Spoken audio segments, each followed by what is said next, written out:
Assalamualaikum warahmatullahi wabarakatuh.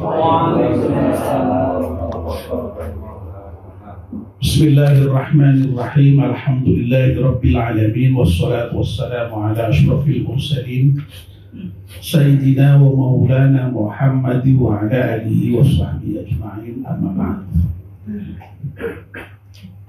Ibu-ibu, bapak-bapak dan saudara-saudara sekalian,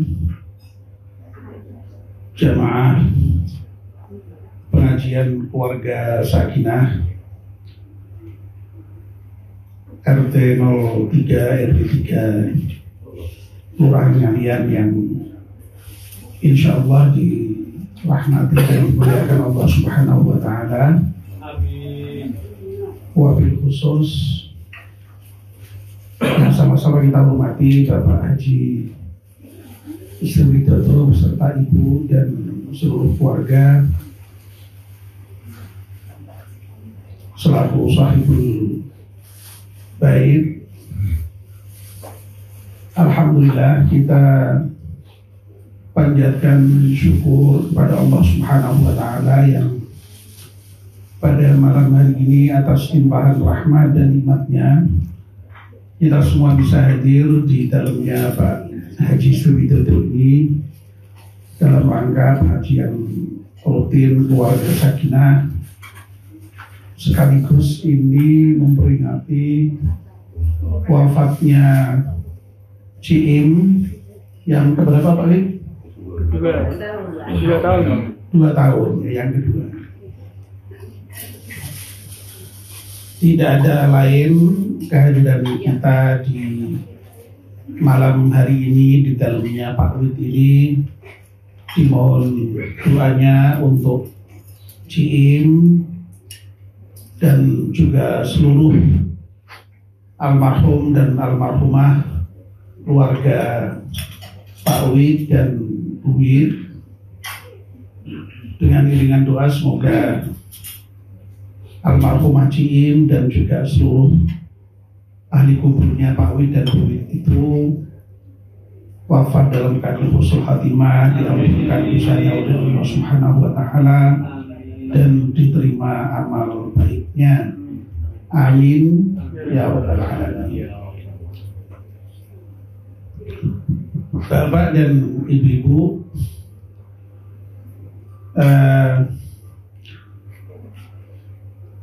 memperingati kematian ya seperti yang dilakukan Pak Wid pada malam hari ini kalau tahunan itulah yang dalam bahasa populernya disebut dengan haul ya. Jadi haul itu ya peringatan setahun gitu. Nah biasanya dikaitkan dengan peringatan wafatnya seseorang. Nah pada umumnya kita memperingati kematian keluarga kita itu pada umumnya sampai dengan tahun ketiga ya. Jadi kalau sudah 3 tahun itu sudah selesai begitu ya. Tapi untuk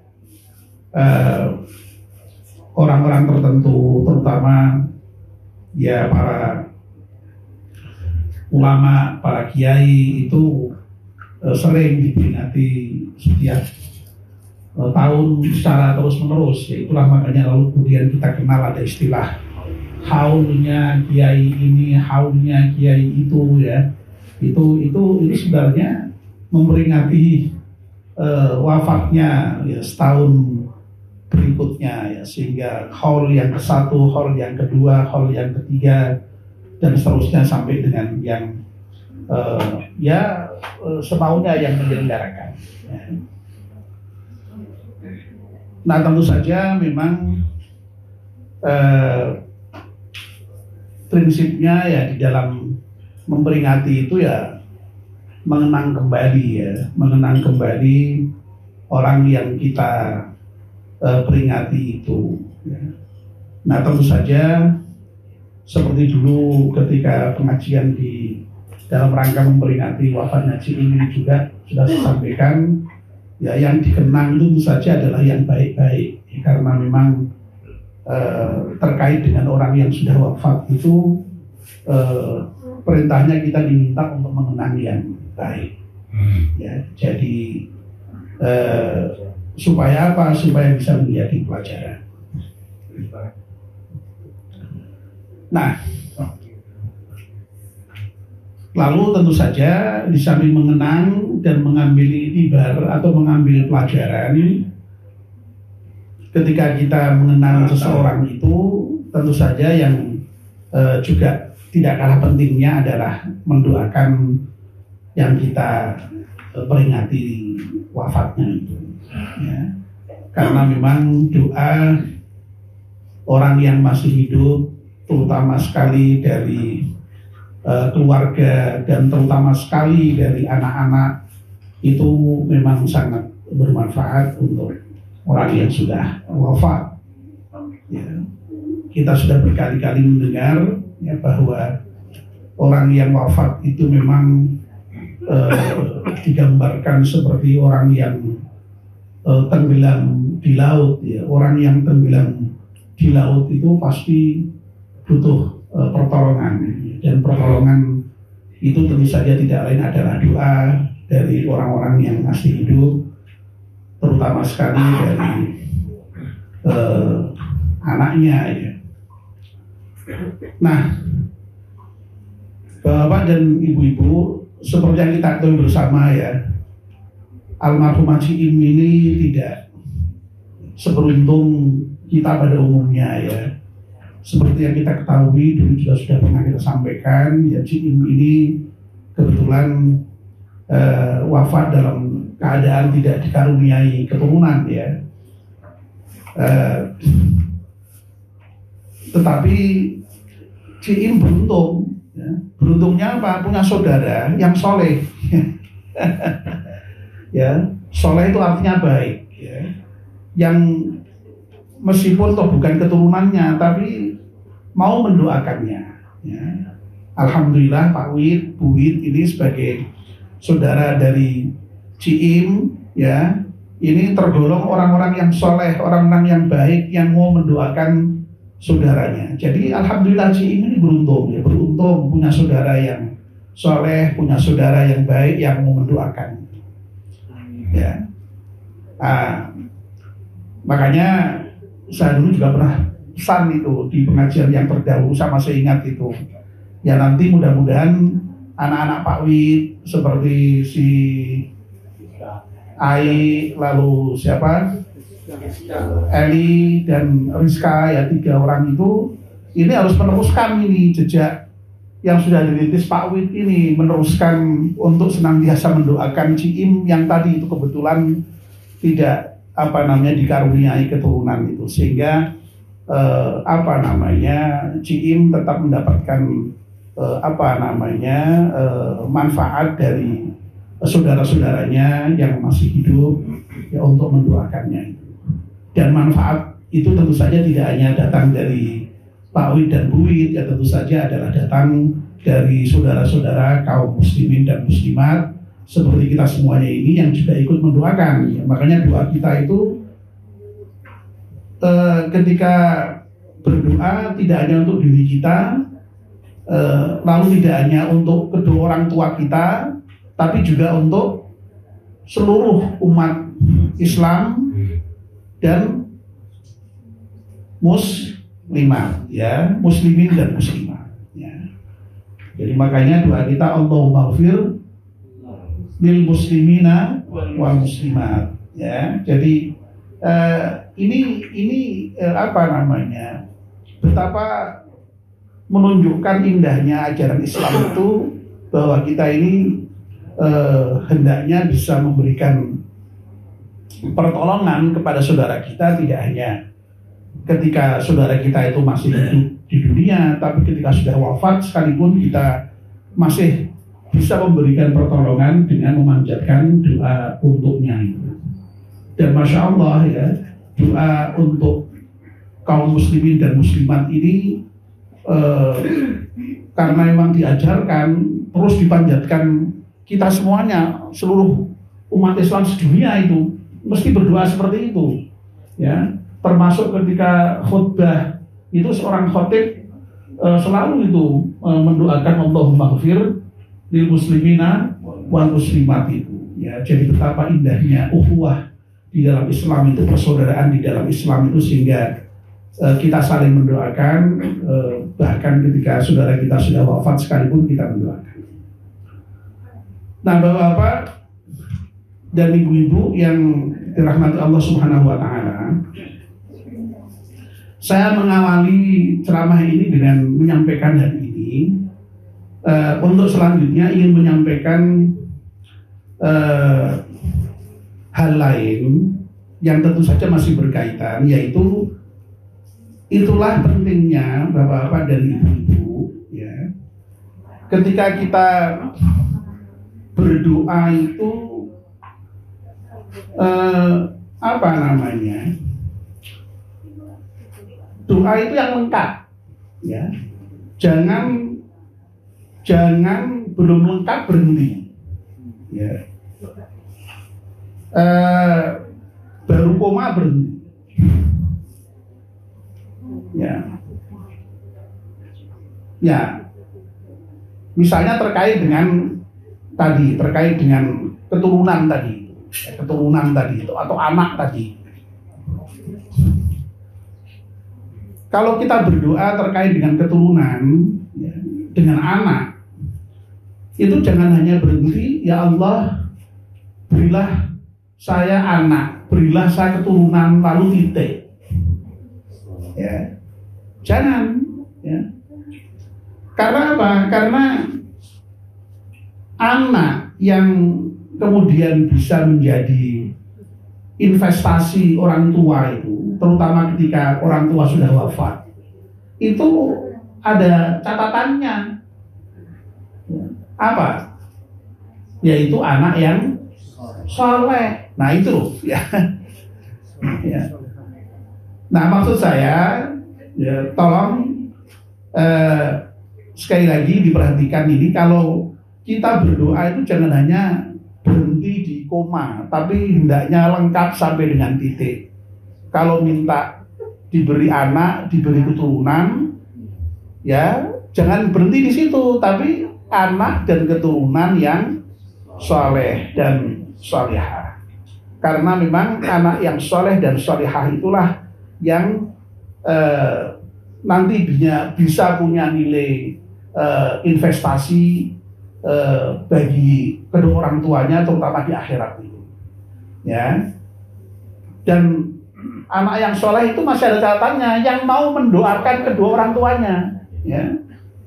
Dalam hadis yang sudah sering kita sampaikan, bahwa seluruh amal manusia itu ketika mati terputus, kecuali 3 hal. Yang pertama apa? Sedekah jariyah. Yang kedua, ilmu yang bermanfaat. Yang ketiga, anak soleh yang mau mendoakan kedua orang tuanya, ya. Jadi yang lengkap kalau berdoa itu. Karena apa? Karena nuwun sewu, ya.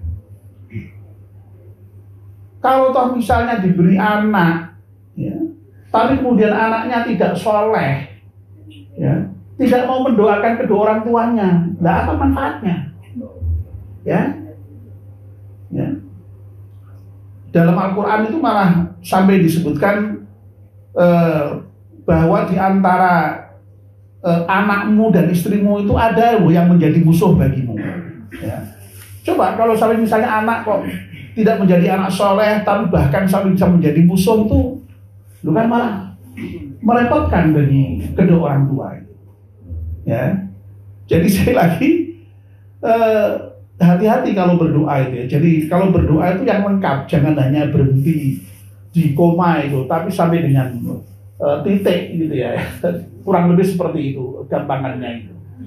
Ya, ya Allah, berilah aku anak keturunan yang soleh dan solehah yang mau mendoakan kedua orang tua. Nah, kalau punya anak, lalu masya Allah anaknya itu soleh, anaknya itu solihah, lalu kemudian mau mendoakan kedua orang tuanya. Oh, ya Allah, bagi orang tua yang sudah meninggal itu pahalanya tidak pernah putus, itu terus mengalir itu, ya, bagi kedua orang tua itu, ya.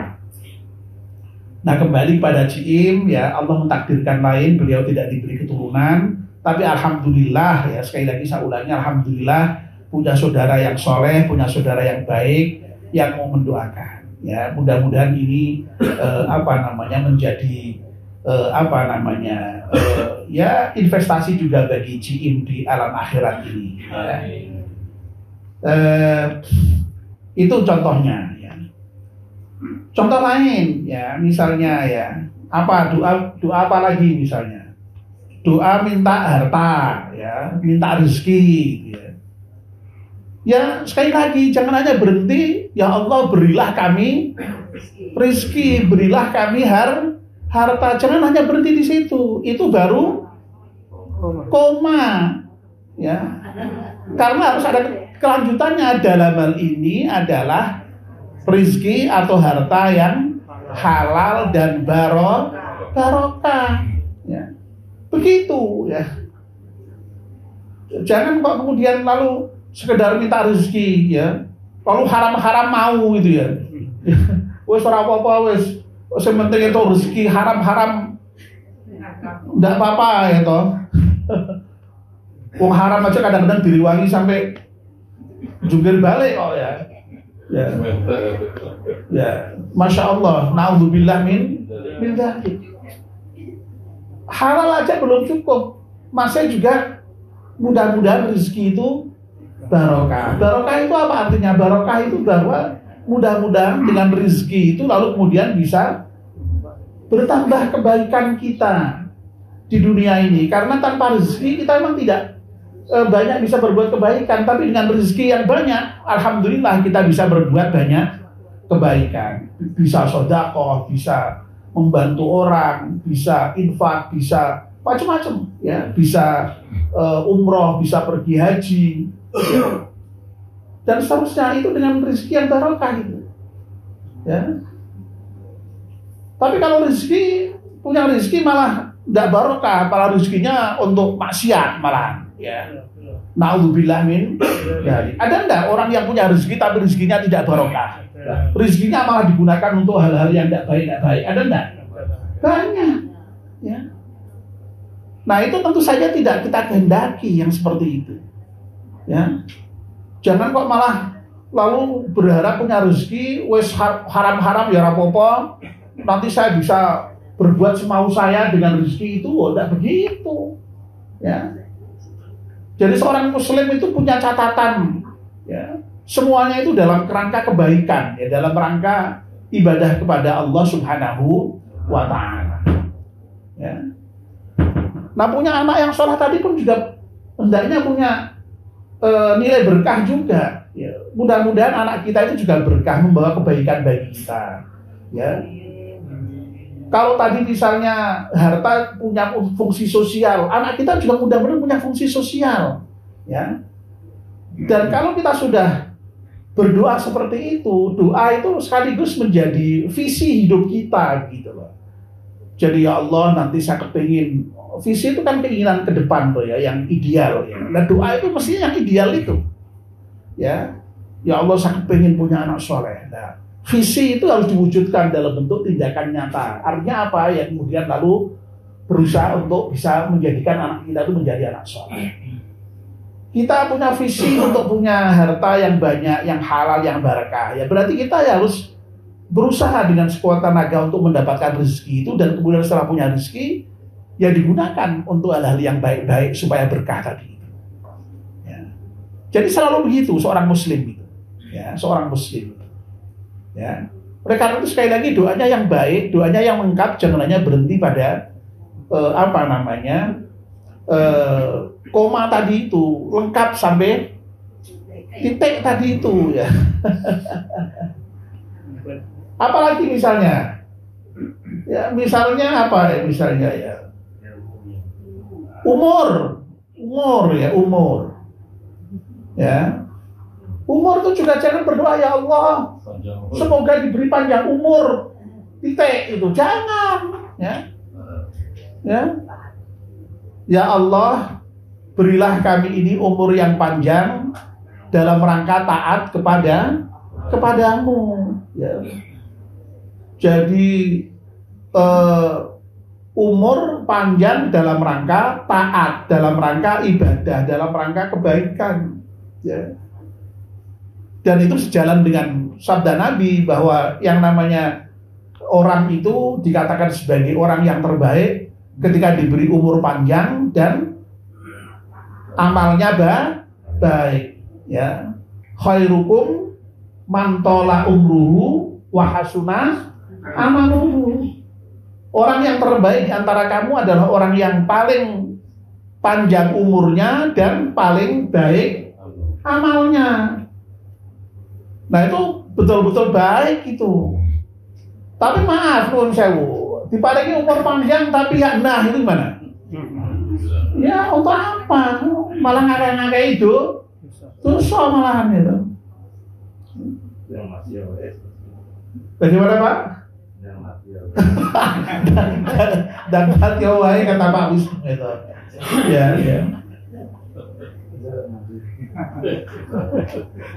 Loh, makanya memang kita itu diajarkan itu berdoa itu ya Allah panjangkan umurku kalau memang hidup itu lebih baik untukku, tapi wafatkan aku kalau memang wafat itu lebih baik untukku. Jadi sekali lagi kalau berdoa panjang umur itu jangan berhenti hanya panjang umur ya, tapi panjang umur fi taatillah, panjang umur di dalam kerangka taat kepada Allah Subhanahu wa taala. Ya. Nah, semakin usianya bertambah semakin taat ya. Dan memang ada kecenderungan psikologis ya. Orang tuh biasanya kalau semakin tua biasanya semakin baik dari sisi keagamaan. Dan itu wajar karena apa? Karena memang orang kan ya sadar bahwa wong sudah istilahnya mendekati kematian kok semakin yanah itu kan yo kebangetan gitu loh, kebangetan. Nah, kalau umumnya orang itu biasanya semakin baik. Dan itu sudah pernah dilakukan penelitian itu. Jadi orang yang berumur 50-an tahun itu biasanya kecenderungannya keagamaannya lebih baik ketimbang orang yang berumur 40 tahun. Orang yang berumur 60 tahun itu punya kecenderungan keberagamaan lebih baik ketimbang yang 50 tahunan. Itu padahal seperti itu.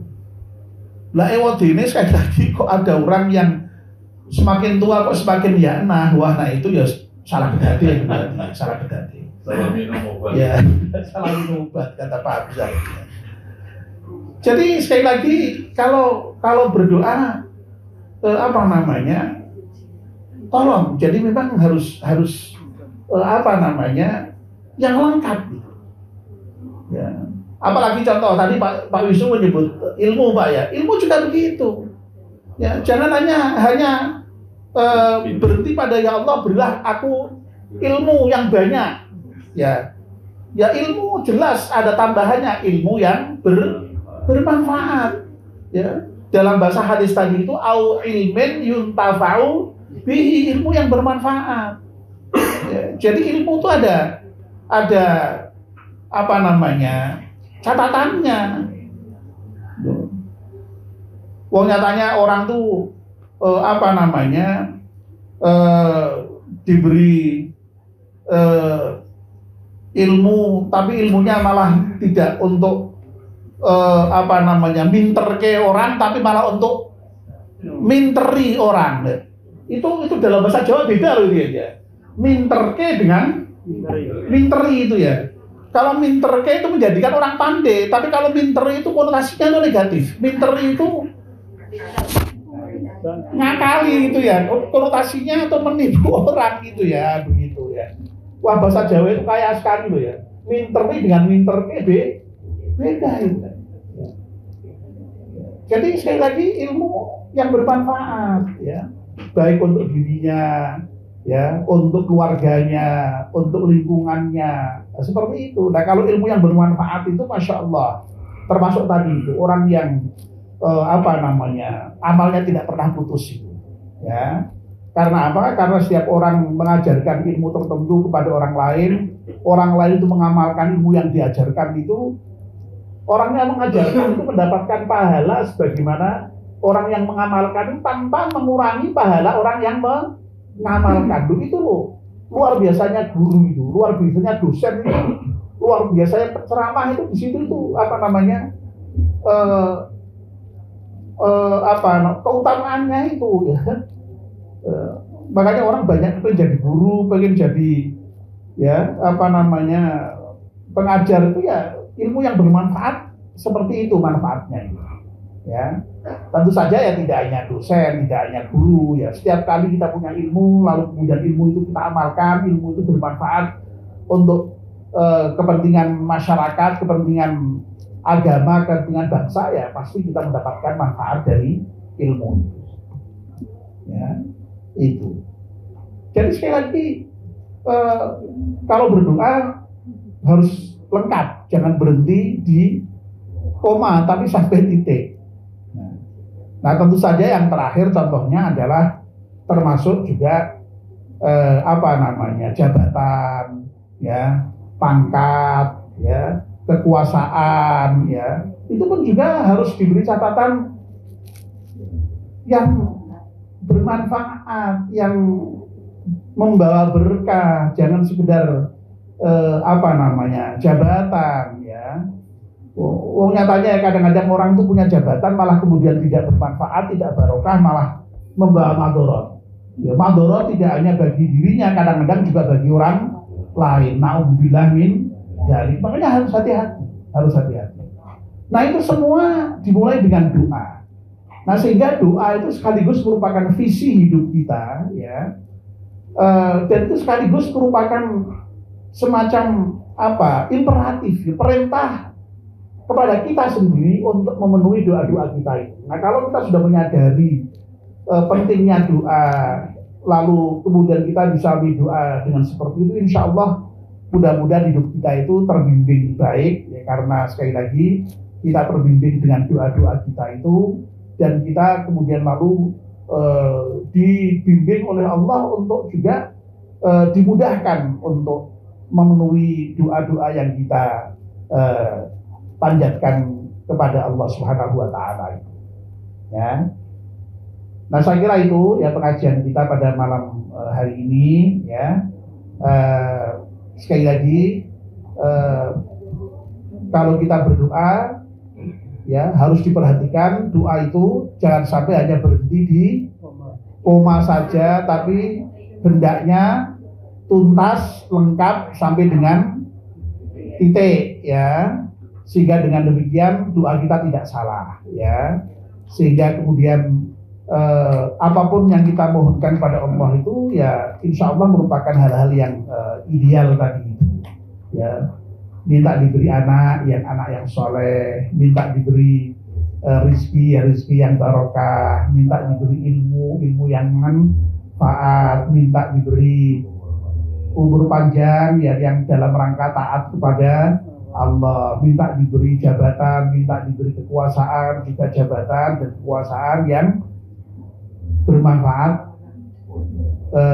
bagi diri kita dan juga bagi orang banyak. Nah, mudah-mudahan dengan cara seperti itu kehidupan kita itu menjadi hidup yang penuh dengan kebaikan dan penuh dengan keberkahan. Amin ya rabbal alamin. Mari kita akhiri kajian kita dengan berdoa bersama-sama. Bismillahirrahmanirrahim. Wal 'ashri innal insana lafi khusrin illa alladziina aamanu wa 'amilus shalihati wa tawassaw bil haqqi wa tawassaw bis sabr. Subhanakallahumma wa bihamdika asyhadu an la ilaha illa anta astaghfiruka wa atubu ilaik. Wassalamu alaikum warahmatullahi wabarakatuh.